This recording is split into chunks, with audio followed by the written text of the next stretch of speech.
Welcome back, everyone, to another episode of Burning Cinema, the show where nostalgia has a second chance and we revisit the movies that shaped our past. If you've been with us before, you will know the drill. If not, then get ready to dive headfirst into a piece of cinema history. I'm your host, Ross, and joining me, as always, he's always here. He's always the time. He's my good co-host. It's Tom. How are you, Tom? Are you good? I'm good. How are you? Oh, I'm absolutely marvellous. I'm certainly a lot better than what we were last episode when we delve into Batman and Robin, the George Clooney fiasco, I will say, wasn't it? Crap, wasn't it? There it is, everyone. Yeah, it was. There's no doubt about it. It was awful, wasn't it? Yeah, so that was our first ever Ash rating. We don't want too many of them. And unanimous. I say unanimous, there's two of us, but it was unanimous. Yeah, terrible. Not good at all. However, it moves us swiftly on to what is this episode, and we're doing things slightly different. And in this one, well, it's the summer. It's the time of blockbusters, the time of big movies coming out of the cinema. Summer has always been this way. And what we've got is we've got a cheeky little film coming out called The Odyssey by Chris Nolan. And we thought, well, we can't do The Odyssey, I'm afraid, because that's about to come into the cinema, that is. So we would have to do that. Maybe for a later podcast, we can certainly do that. But it's far too new for what we're doing. We do old stuff, old things. And so with that, we decided to have a look at the 2004 movie Troy.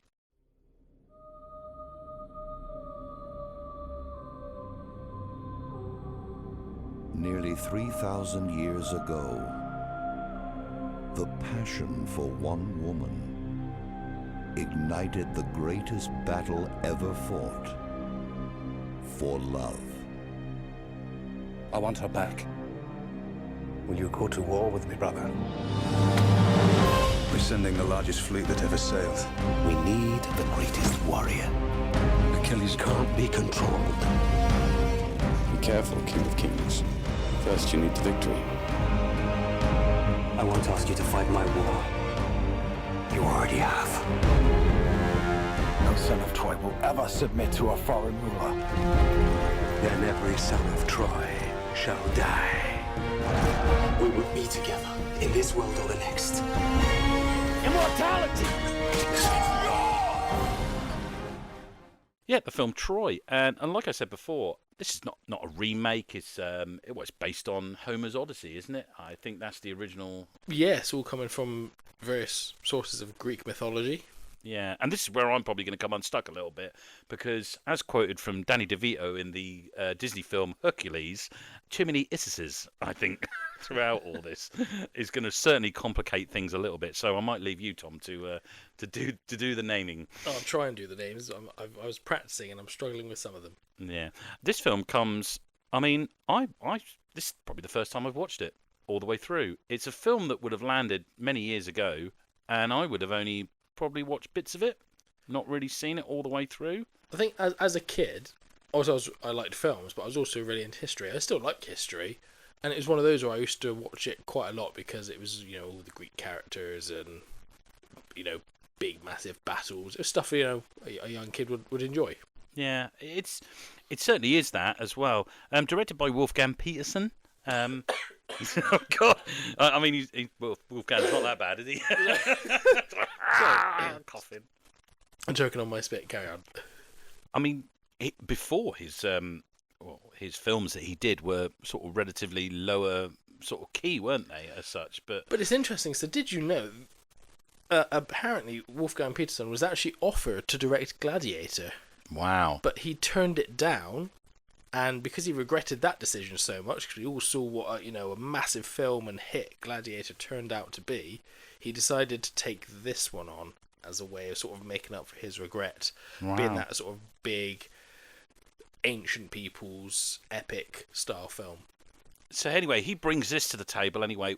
The big old cast in it, isn't there, at the moment? Isn't there? There's a huge cast in it. I certainly, as I was watching this, I looked across and thought, good Lord, there's a lot of young actors in here that we know, and certainly a lot of famous actors in there. So we will go through some of them as we go.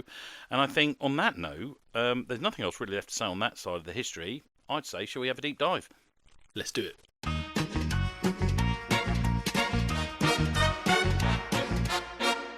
Well, we start with a bit of a history lesson, don't we? A bit of narration, some reading, Sean Bean's there to narrate. Yeah, well, I didn't know it was Sean Bean. I'll be absolutely honest with you. I should have really gauged his.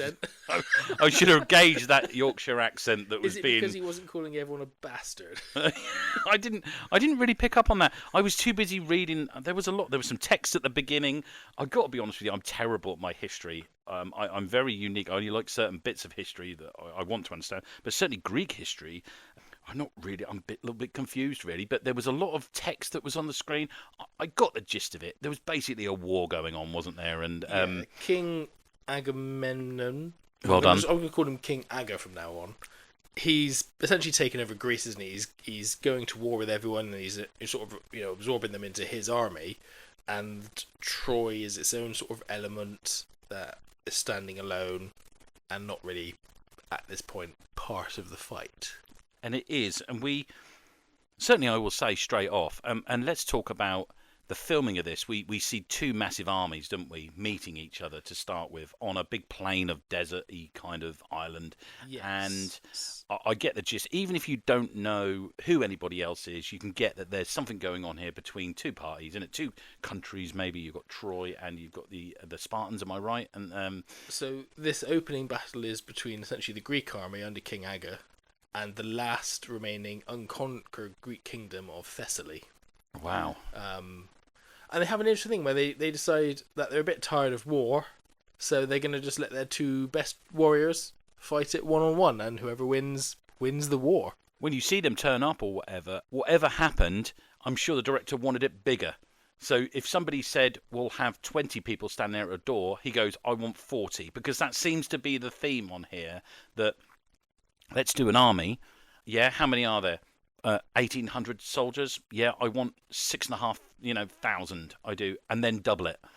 And then when you've doubled it, double it again, because certainly that's what I got the opinion of this is they wanted big, lots of people to kind of give that scale. It certainly worked in my eyes, anyway. From the beginning. And you get the point that these armies were meant to be huge, like incomprehensible. So we're introduced very early to some characters, aren't we? We're given, like we said before, some amazing actors turn up into this, don't they? And we'll talk about some of the English actors that turn up. We've got Brian Cox, haven't we? Who is the king, isn't he? Yeah, he's King Aga. He's our sort of, I suppose, our main antagonist of this film. He's the one who's taken over Greece and wants to take, the divided kingdoms and make them one. And he wants to be the top dog. That's his ambition.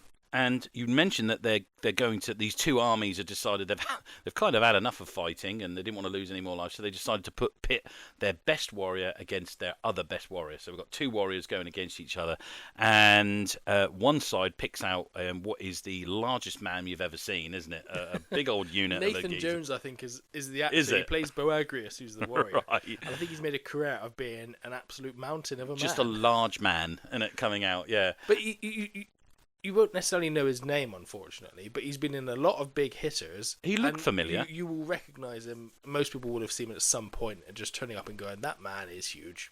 Exactly. What a career. Well, we'll talk about our main character. I'd assume he's the main character, isn't he? I'd say so, yeah. He is played by Brad Pitt, and he is Achilles. Yes. This big warrior who is already announced that he's kind of invincible. He's almost got this immortality kind of state and myth about him, isn't it? And he's meant to be the greatest warrior the world has ever seen, isn't he? Yeah, just, kind of can't be killed or something. Yeah. And he's going to go up against this big old man mountain, and sure enough, he wins, doesn't he? Very easily. We're going to meet all these characters at various different points, and I felt that when we were meeting the characters, we certainly were on a real set somewhere in the open. There's a sword fight, isn't there, between Achilles and his cousin, isn't there? And it's our first introduction to Sean Bean's character, isn't it? Who's going to try and convince him to come and fight with the army. They're actually on a hill somewhere. Now, I don't know whether they could be... I think it was when they filmed it, some sort of old Maltese ruin, I believe it was. Right. I might be incorrect, but I think, if I remember right, that is where it was. But it's still filmed real, isn't it? Yes. And there's some sword fighting going on, and yeah, is it? It's not quite as choreographed as maybe things are nowadays, but with the help of CGI, that's why it looks probably a little bit more brutal. Well, I did find that scene really cheesy. The cheese was up to full strength there. Well, let's talk about that scene. Yeah, I mean, I I kind of liked it to elements of it, but then it sort of drawed itself back a bit. So I get why you're. It does look a bit cheesy, doesn't it? It was a bit cheesy. The dialogue in that particular section was really quite cheesy. But then, obviously, like you said, Sean Bean turns up and he's playing Odysseus. Big character in terms of these, the Homer's Odyssey and etc. Because obviously the Odyssey's coming out soon, and Odysseus is the main character. The whole story of Odyssey is him coming back from the Trojan War. I see. Again, I struggle. I was following this film really basically of what I was seeing on screen and just following it. So it didn't throw me away from the film. Whilst I didn't quite understand all the history, I've never read the book, so I don't know some of these characters or anything. It certainly didn't leave me out of the film, and I was confused. I kind of got it. I knew exactly who everybody was, and there was a basic story. And I think Wolfgang Petersen has done that. He's taken something and gone, let's strip this right back, and let's keep our characters, keep the story flowing. Kind of all of us know the story of Helen of Troy, and and what we've got coming up later on, and the battles, and we understand. We kind of know who Achilles is. It's one of those you sort of hear about him when you're a kid, isn't it? When you're in school, we've all read a book or something with some sort of character on it, and we've understood. And anyone who's probably snapped their Achilles heel, will know where that comes from or where that is linked into. So here's an ironic little fact. During the production of this film, Brad Pitt actually tore his left Achilles. No way. Which is the character of Achilles' weak point is his left tendon. Good Lord. Right. What are the chances? What are the chances of that, innit? Yeah. But I think there's an important character that we also get introduced to. Obviously, there's so many characters, isn't there? There's a lot in this film, isn't there? Yeah. We've got King Priam, who's leader of Troy. But we've also got his sons. Obviously, we already mentioned Paris, who's caused this whole thing because his inability to keep out of someone else's bed. But we've also got his brother, his older brother, Prince Hector of Troy. And he's a very key figure in this film. I'm going to sit down and say, for me, absolute star of this film, Eric Bana. He was good in this. In fact, I've not seen a film with him in it where he hasn't been superb. Yes, okay, some films have let him down. The Hulk, for example. Yeah, I thought of that when I was watching this. I just seem to remember him from that film, yeah. But him, as an actor, Eric Bana, one of my all-time favourites. I think he's so good and always gives these really sort of detailed performances. And his character is really interesting.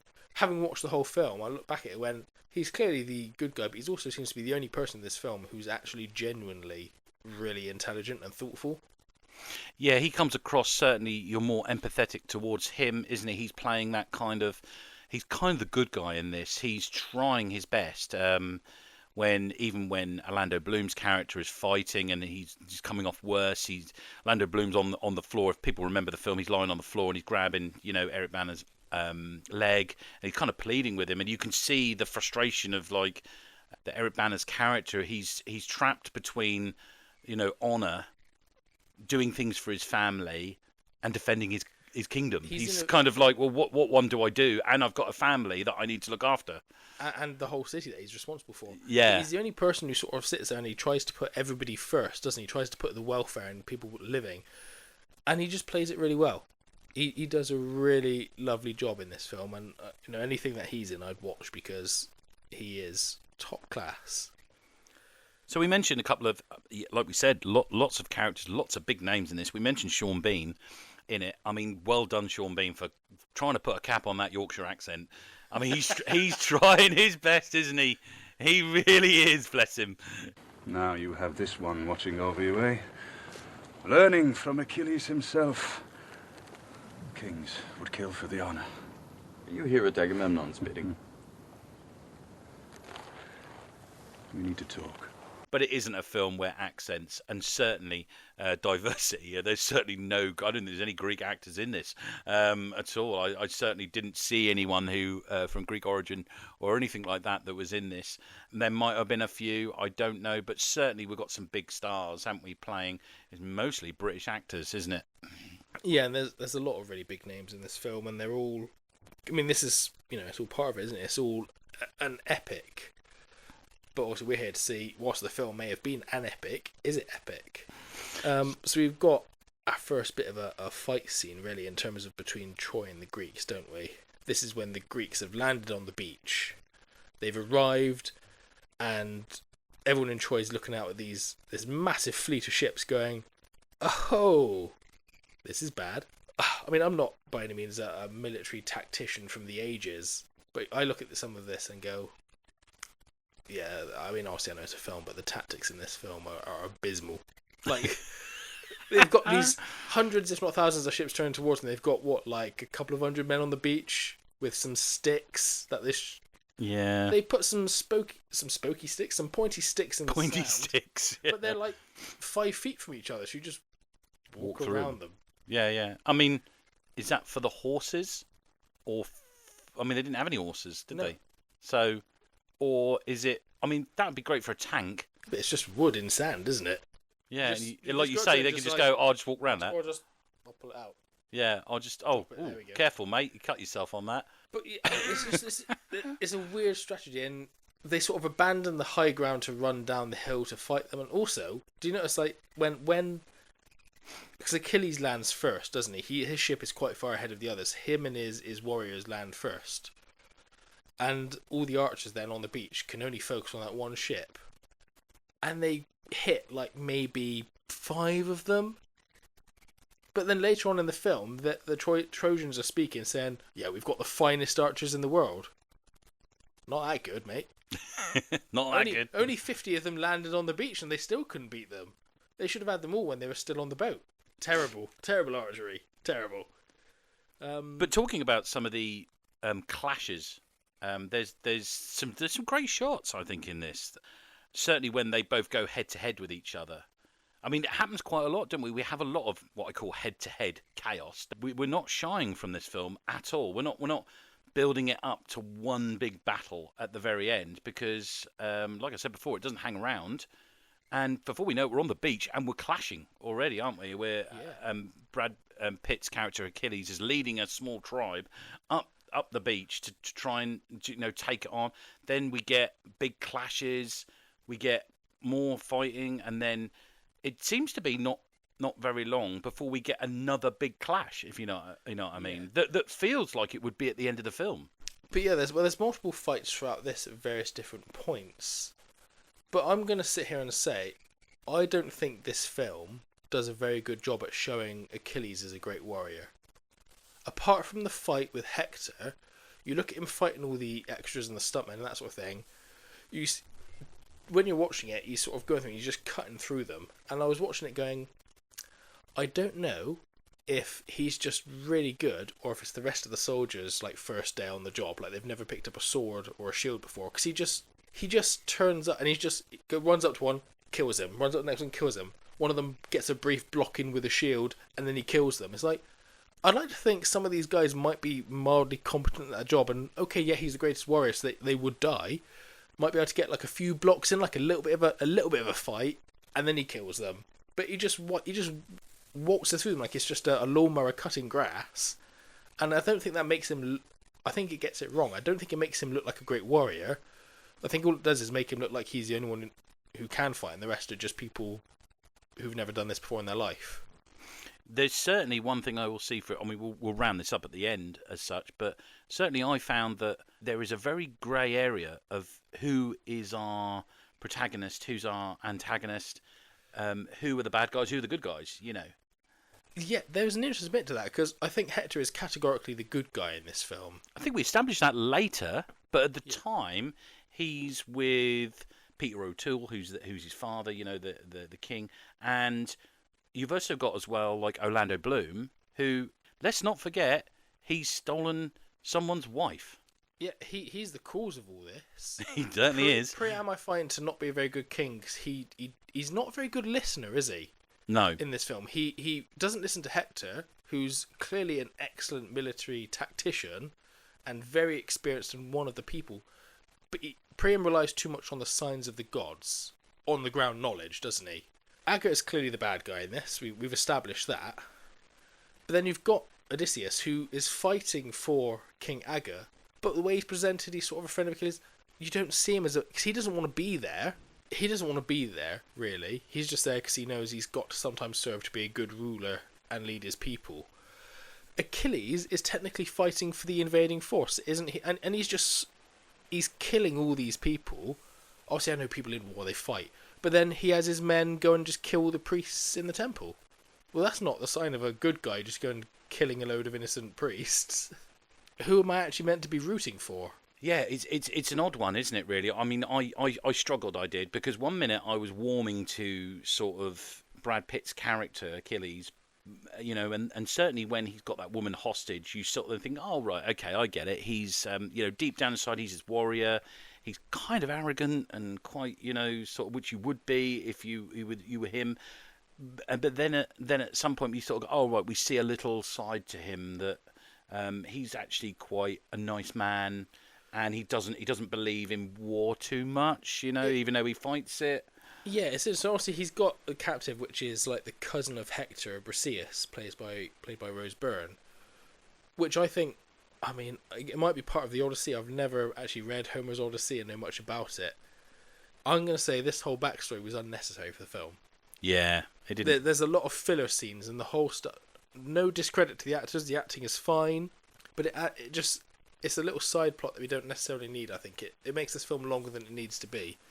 But like you said, it gives Achilles the sort of the sympathetic side. He's being quite nice to her and supportive of her and trying to help her.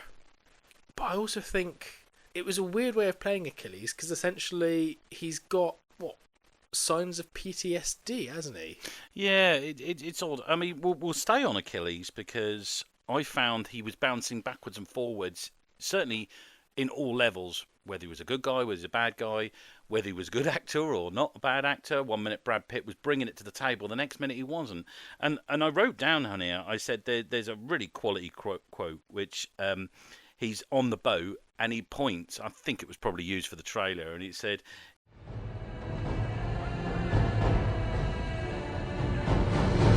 Mohammedans, my brothers of the sword. I'd rather fight beside you than any army of thousands. Let no man forget how menacing we are. We are lions! Do you know what's there? Waiting, beyond that beach. Immortality! Take it! It's yours! Points a sword, and I go, God, I'd be buzzing on that boat if he'd said that to me. You know, it's real good. He's conjuring up these like war speeches, and you go, I kind of believe that you would follow him in battle. You know, he's very positive. He's very kind of like his leadership compared to say some of the other boats and some of the other characters. But then when we have those quiet scenes, those quiet moments in the tent or you know in a random room. We sit there and I just don't think Brad Pitt's acting carries it. I just found the acting up and down, and I didn't know really where I was with Brad Pitt, which is a shame because he looked brilliant on screen wise. He looks great, and we know he's a brilliant actor. Yeah, we do know. We know later on he pulled it out of the bag, innit? Yeah, and we see this a lot with actors and actresses, don't we? Where they're given roles, and it's not until later on they're given a decent role that you go, they're actually quite a good actress. Brad Pitt was actually disappointed with this film, wasn't he? I don't know. Oh, yeah. Well, then, now you do know. Oh, yeah, tell me. He wasn't happy. Oh. He was disappointed. Was he? Wasn't a fan.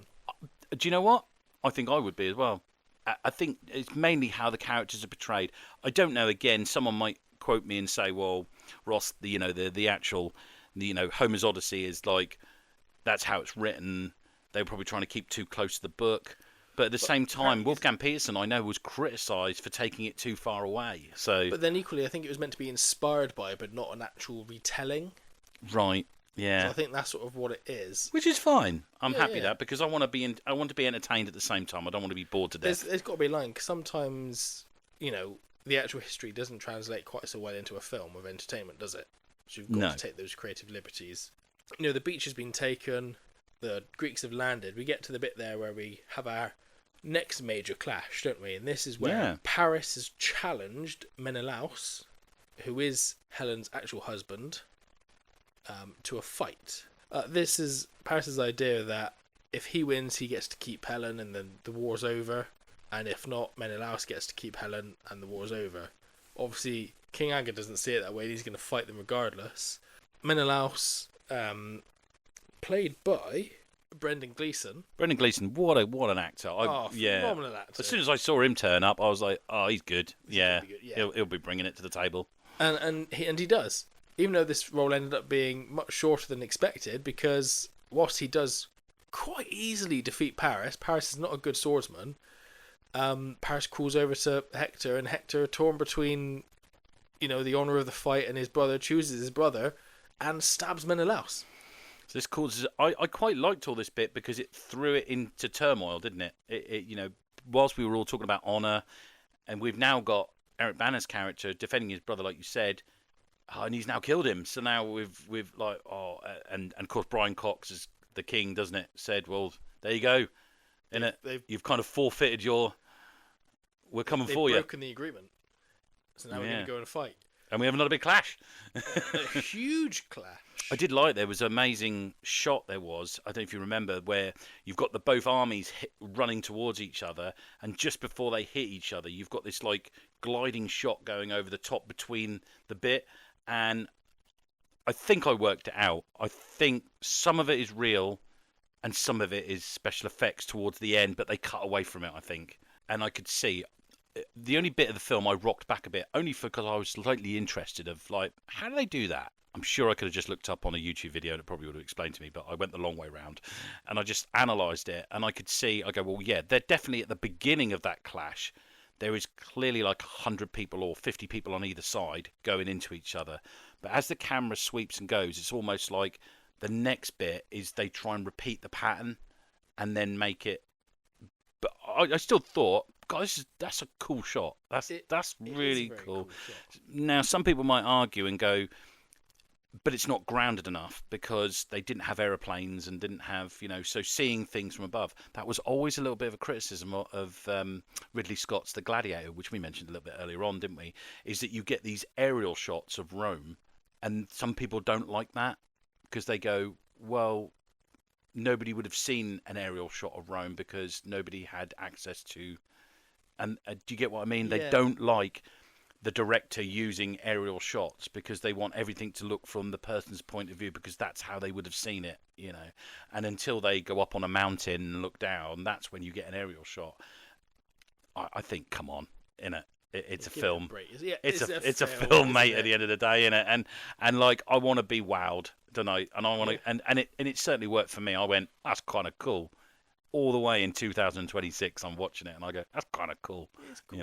Yeah. So so like we said before, we've got plenty of like battles going on. There's plenty of us keeping entertained. And the Trojans ultimately win this first battle. They manage to push back the Greeks because they're more organised.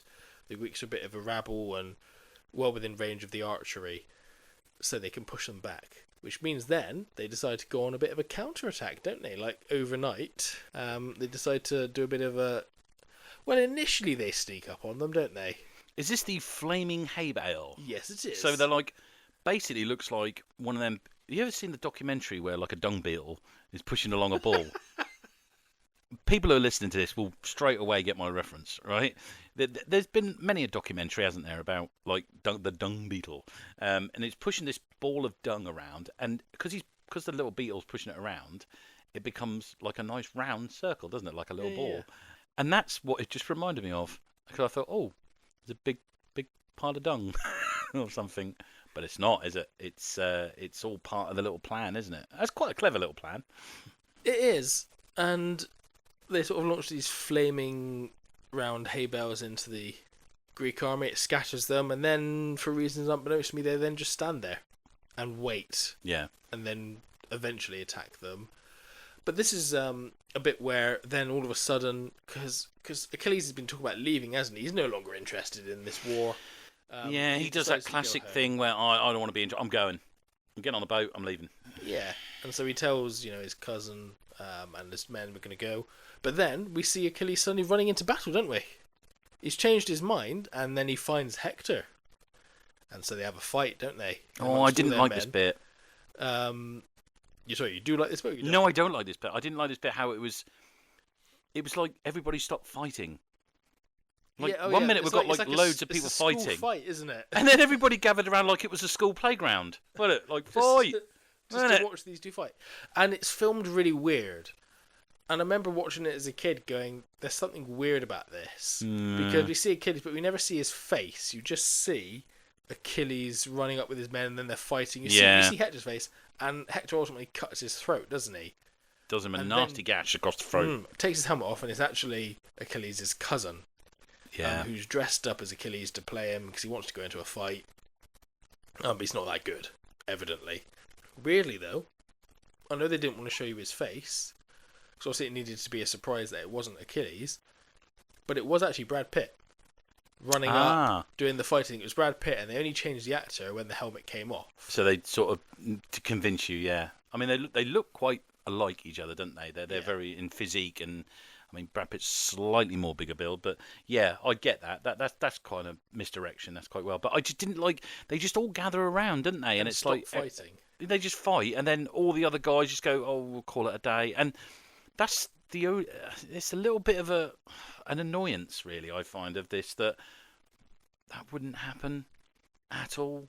Like, no, all of a sudden I'm fighting everyone, and what did I? Say you were on the Trojan side and I was on the other side, and then all of a sudden me and you, Tom, go, hold on a minute, mate. Stop. Like, well, no, stop cutting my leg, right? Have you seen over there? Right, a boss man and the other boss man. They're having a fight. They're having a fight, mate. So we need to go and have a look. All right, let's go and have a look. And let's stand next to each other while we watch on.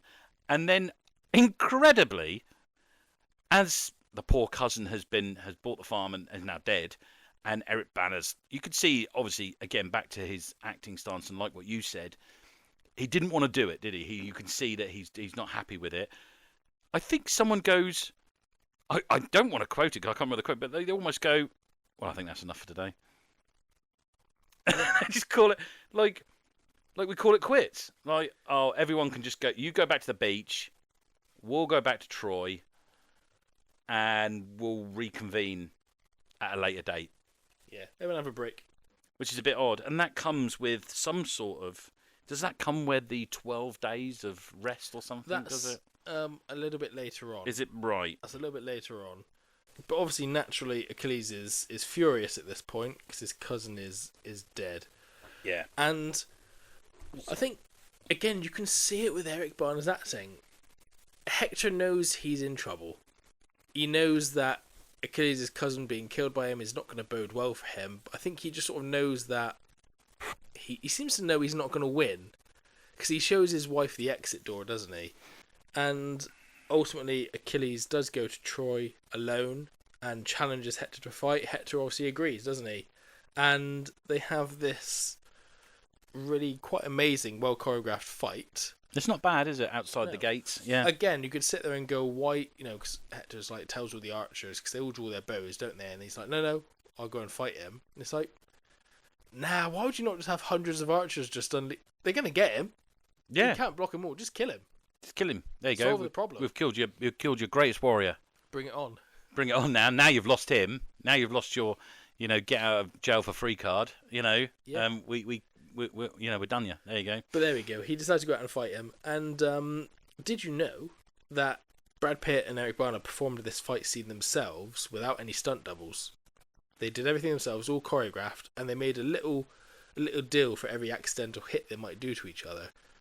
So it was $50 for a light strike and $100 for a hard one. And in the end, Brad Pitt had to pay Eric Bana $750, and Eric Bana had to pay Brad Pitt absolutely nothing. Wow. There we go. So yeah. But ultimately, Achilles wins, doesn't he?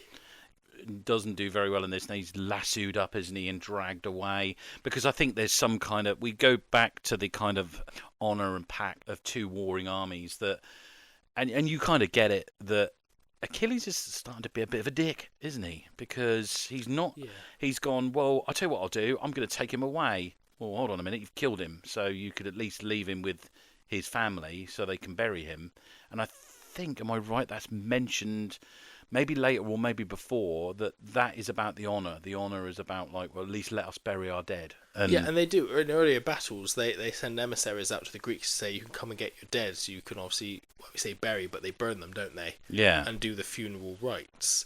And obviously they got to do that with Achilles' cousin, but Achilles decides to deny them that and drag him through the beach back to the camp and just leave him in the sand. I think by this time of the point of the film, I'm feeling it. We're getting into repetition. We're repeating ourselves, and I feel that the film is going around in a little circle sometimes, and we've gone over old ground. Like we're going, we're doing another battle, or we're doing another one-to-one combat. I get it, I find it, but some of it is feeling repetitive. And then there's always that sort of bit between battles where people are going to have a dialogue. Because now at some point, King Priam has then snuck into the Greek camp to go and chat and ask for his son back. I think it's unnecessary for the film. Also, again, it's just the laziness in the writing of the fact that, Priam stuck into Greek camp and just goes, I know my own country better than the Greeks. It's like, but that's because you just can't figure out how to explain it or show it. Yeah. It's that old thing of just saying, I think I know. It's like, what? So there's a secret passageway? What? How's it? What? In the sand? It doesn't make any sense. To be fair, it smelt a little bit like we got Peter O'Toole, who's playing the king, isn't it? Who sneaks into the camp late at night to speak to Achilles. I kind of feel like it was almost like when the director and the producer and all the people who made the film got Peter O'Toole on board. I think Peter O'Toole was quite ill at that time, and I think, without looking, it was his last film. I think that he did. He might have done one other, maybe, like they do, but certainly this was his last big outing in a big film. I felt that they needed to get their money's worth out of him. I think, and clearly when he turned up to speak to Achilles in the tent, it was only them two, wasn't it? So that clearly could have been filmed anywhere. Yeah. In a studio, or certainly something that would have been easier for Mr. O'Toole to rock up and do that. They could have literally gone to his house, his back garden, set up the tent and filmed it. But it's certainly from that point of view, I sat there and to me it felt like we've got him, we're paying for him, we need more of him rather than him, because realistically all he's done is sat in a throne and asked some questions. But then, interestingly, he also didn't like this film. I can quite believe it. Peter O'Toole is renowned for not liking things. I think he sort of turned it off. He said he watched it and sort of left it after a few minutes and thought this is rubbish. Oh dear. So there we go. Well, Lawrence of Arabia himself. And then at the end of it, the Greeks are gone, aren't they? They've gone. They've all disappeared. sodded off. But what they've left behind, giant horse. Yeah. The Trojan horse. Wow. Everyone knows what happens now. I mean, yeah. I mean, we all knew where they were, didn't we? One of the most famous stories ever to come. Ever. And used in many pieces of literature. Everything from, even a virus is called a Trojan horse, isn't it? It's something wrapped up within something else, and then when you open it, here it comes and everything. Trouble. Don't open the Trojan horse. I liked the aesthetics of it all and everything. I liked how it looked. It looked like that's what it would look like if you made it out of wood and boats and all the wood that they had. So yeah, I like the look of it. I like the idea. I think, am I right? Someone's going to criticise me. Those more averse to literature than I am. It was supposed to be a gift to Troy, wasn't it? But I think in this, I think they've changed it for the better. That they've left this behind. Yeah, it's meant to be. The Trojans interpret it as a gift to Poseidon in the hope that the Greeks will have a safe journey. So the Greeks have made it to go, Poseidon, let's have a safe journey home. And so they go, we should take it in to our temple and celebrate Poseidon as well. It's a gift. Well, Orlando Bloom's character, Paris, doesn't he, actually says, burn it. Burn it. I mean, it's the most right thing that he's said through the entire film, hasn't he? But again, it goes on to the whole thing where Priam is so fixated on the gods. And his advisor's like, no, the gods want it as a gift. And he's like, oh, okay then. And one thing, Orlando Bloom's character, Paris, he's down in the catacombs, isn't he, down the bottom. They're like leading all these people out, women and children, to try and get away from Troy. Very commendable and everything. And then he says a couple of lines or something. He said, "Oh no, I need to stay behind. I need to get my dad. I need to go and help, and I need to do that." I couldn't help but sit there and go, "Yeah, bloody right you do, mate. You caused all this. Yeah, this is your." Right? I wanted someone in that cave to point to him and go, "Yeah, it's your fault. All of this is your fault because you can't keep that in your pants. That is why." Right? You see this? Look over there. Look, burning city, millions of people dying. Like Men, women, and children. I had a lovely apartment overlooking the beach, and now I haven't. Now I've got my only worldly possessions in a suitcase, and I'm now on a boat to who knows where because of your trouser problem. That is literally it, you know. It's pretty accurate, though, isn't it? Yeah. And that is it. We basically summed up Greek history there. A man cannot keep himself out of the bed of another person, and now thousands are dead. And a city has been ruined. We have another funeral at the end, which is the third funeral in the whole... 3 lots of funerals we've had. We're all funeraled out, I've got to be honest with you, by then. We haven't even mentioned who the funeral's for, but it's for Achilles. Yeah. Because he's dead. Of course, in it, yeah. Paris shoots him in the Achilles with his arrow, and that wounds him. And then he just turns into a bit of a pincushion then, doesn't he? Yeah, and he does eventually die, doesn't he? So he's gone. He kind of fulfills the legend, doesn't he, that would be him, as they spoke all the way through this film about becoming a legend and becoming, But it was what his mum said at the start, wasn't it? She said, you can stay here and get a wife and you're going to have kids and live a lovely life, but, history will forget your name. Or you can go to Troy, you'll fight in this war, your name will be remembered forever, but you will die. Yeah. And so he chooses that option. And so he did it. Mothers know best. But Sean Bean doesn't die. No, I mean, He's my actually God. alive. I literally watched, because I hadn't seen, I've only seen parts, I'd never watched it all the way through. I never even watched the end, so it's the first time I've actually watched the end. And I sat there with my good lady, and I said, here he comes. As soon as Sean Bean turned up on the screen, I went, what do we reckon? Is he going to die? And she went, yeah. And he doesn't. I think it's the only film I've seen, though, he doesn't actually die. He gets all the way to the end, doesn't he? He does, and then he narrates at the end of the film. There's no criticism of the narration, it's more of the wording, and they go, I was living in the time of Hector, tamer of horses. And I was like, tamer of horses? Where's that come from? I mean, I didn't see any horses. I mean, he horses rode a horse, didn't he? He did, but he didn't seem tame then. It was like, where's that come from? We've not seen anything related to that. I think the original... We just didn't see any of that shit. I think the original literature is probably quite deep, and there's quite a lot there. Maybe I'll get round to reading it and having a look and see what it's all about. But, maybe it's like a lot of things. Anything that's transcribed from book to screen, there's so much in a book, isn't there? There's so many things, and it's really difficult to try and pick and choose what you're going to put into that film. I think with this film, they probably chose the right things. It feels like there was a lot of ground to cover, on top of wanting to do the big battles, because probably in the book the battle happens and that's it. Like a lot of things happen, when I read lots of books, I do, and when I read original things, and we've spoke about everything that's been transcribed into a film like Jurassic Park, that moment goes on a lot longer in the book and is more described, where other scenes are just like they have a war and that's it, and then we move on to the next chapter. In a film, they go, well, hold on a minute, we're going to do the whole war. That's at least going to be 45 minutes of carnage. Yeah, well, I think, obviously, the battles are the big selling points, aren't they, in a way, because that's the big action scenes. But I think some criticism of the film was laid out towards the writer of trying to include too much. And I kind of agree in the sense that I think there's too much in this film. I think there's probably... I don't have an issue with there being so many great actors in this film. But do I think they've tried to cram in too many and haven't quite been able to pull it off brilliantly? Yes. I think some of them are very much, great actors and pushed to the wayside and very much in roles that don't really justify their talents and give them the credit they deserve. And I think there's too many filling scenes that just aren't needed. This whole stuff with, Priam and Achilles having their chat, and I think it just makes it too long. Interesting. And without it being too long, I think we've pretty much covered it. We have.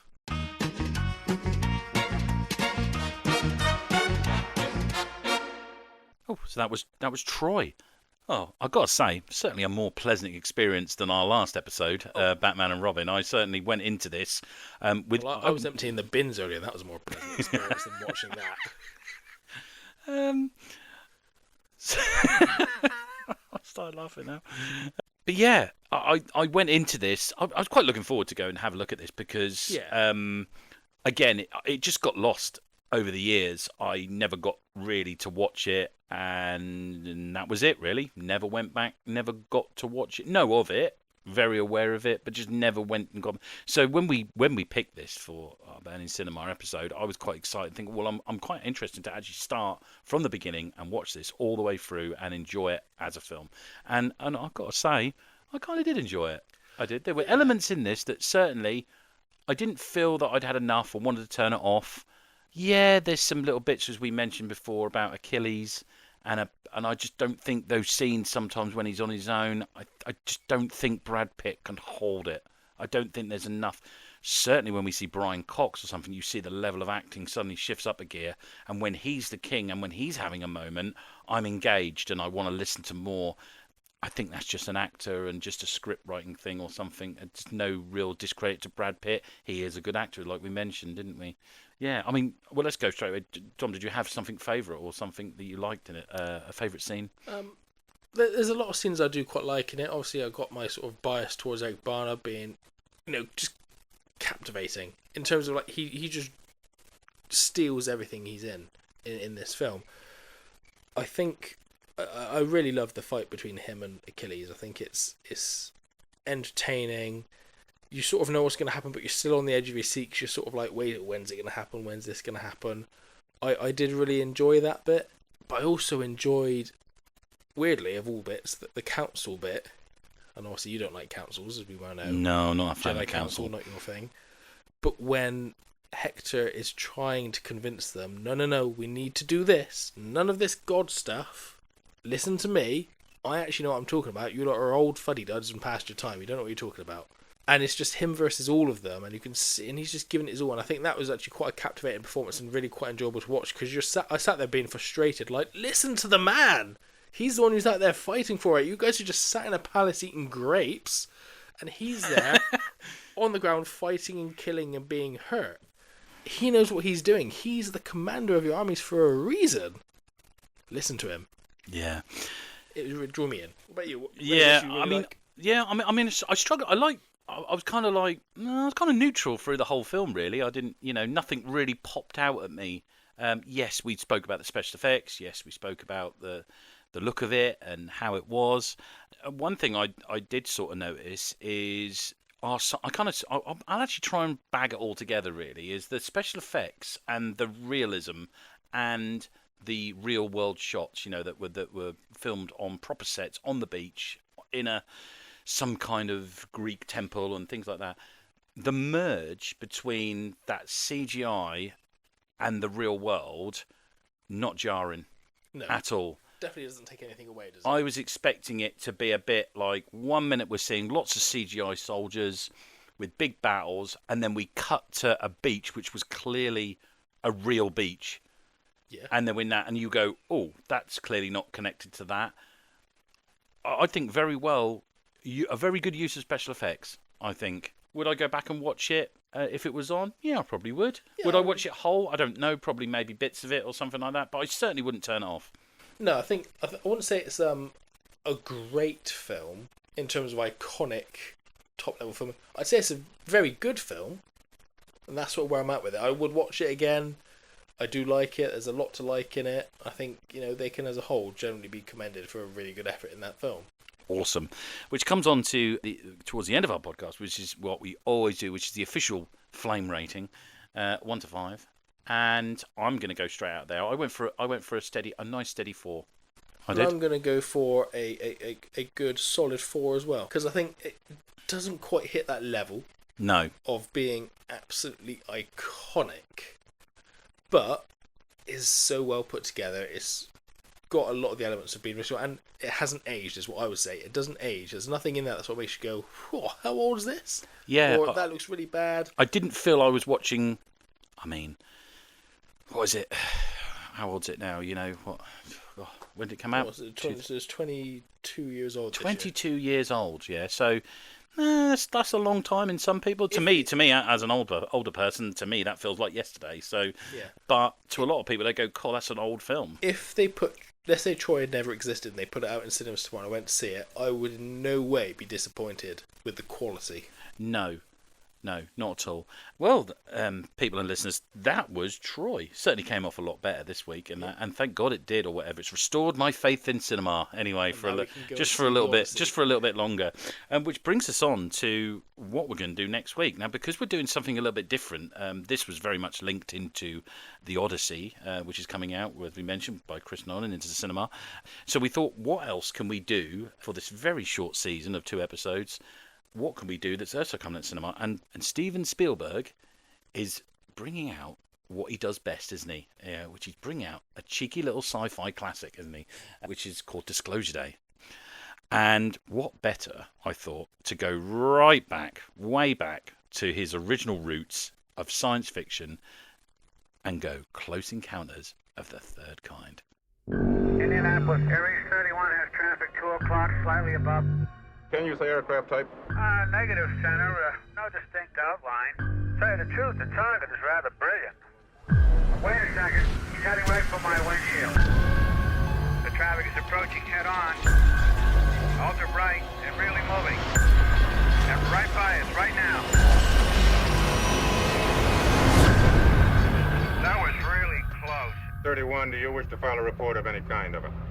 I wouldn't know what kind of report to file, Center.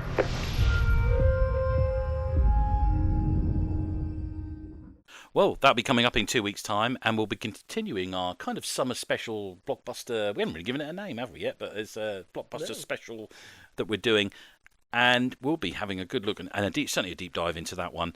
And that's all we've got time for, really. And remember, you can follow us on YouTube, Spotify, and keep up to date on all the upcoming themes and episodes on Instagram.